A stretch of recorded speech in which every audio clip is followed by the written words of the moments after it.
नगर लोकसभा मतदारसंघातील भाजप शिवसेना युतीचे उमेदवार डॉक्टर सुजय विखे हे उच्च शिक्षित न्यूरोसर्जन असून त्यांच्यावर एकही गंभीर गुन्हा दाखल नाही। त्यामुळे असा आदर्श युवा प्रतिनिधीच खासदार म्हणून दिल्लीला पाठवावा असं आवाहन नगरसेवक योगीराज गाडे यांनी युतीच्या मेळाव्यात केलं। किती अतिरेकी मारले नाही मारले ते नंतर, अरे आपला देश आपले जवान सुरक्षित नाही तर आपण कसं सुरक्षित राहणार?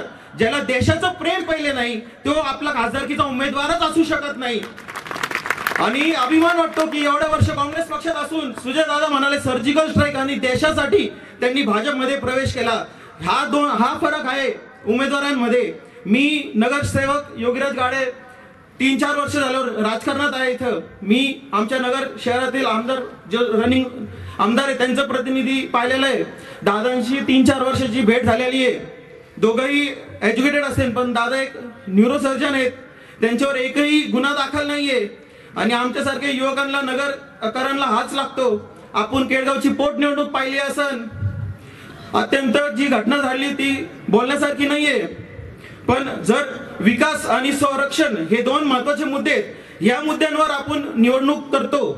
आणि विकास आणि संरक्षण, आता विकासासाठी महापालिकेच्या निवडणुकीत राष्ट्रवादीच्या अधिकृत उमेदवार यांनी जाहीरपणे सांगितलंय विकासासाठी भाजपला पाठिंबा दिलेला आहे। याचा अर्थ आहे की राष्ट्रवादीचे उमेदवार जे खासदारकीला आता उभे आहेत त्यांना भाजपावर विकासासाठी विश्वास आहे।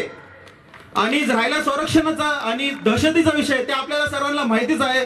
सुजय दादांचा काल क्लिप व्हायरल झालेली आहे की मी सुजय दादा सक्षम आहे दहशत मोडण्यासाठी आणि इंडस्ट्री जास्तीत जास्त इथं आणण्यासाठी। रोजगार त्यांनी आश्वासन दिलेलं की रोजगार आपल्याला वाढून देणार, कारण की आज आम्ही पाहतो इतकी बेकार परिस्थिती आहे की तरुण पवार ते राहतात दुसऱ्या तालुक्यात, ते उमेदवारी दुसऱ्या तालुक्यात करतायत।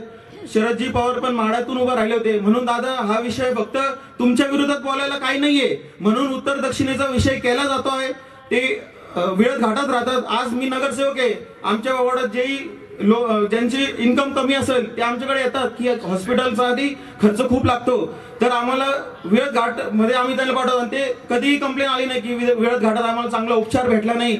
आजचं उदाहरण आहे की काल परवाही आम्ही फोन केला सुजय दादांना मत द्या आणि आपलं सगळ्यांचं भविष्य उज्ज्वल करा, कारण की जर आपला हक्काचा खासदार नाही आला तर आपण 4-5 वर्ष रिवर्स जातो, एवढंच मी सांगतो।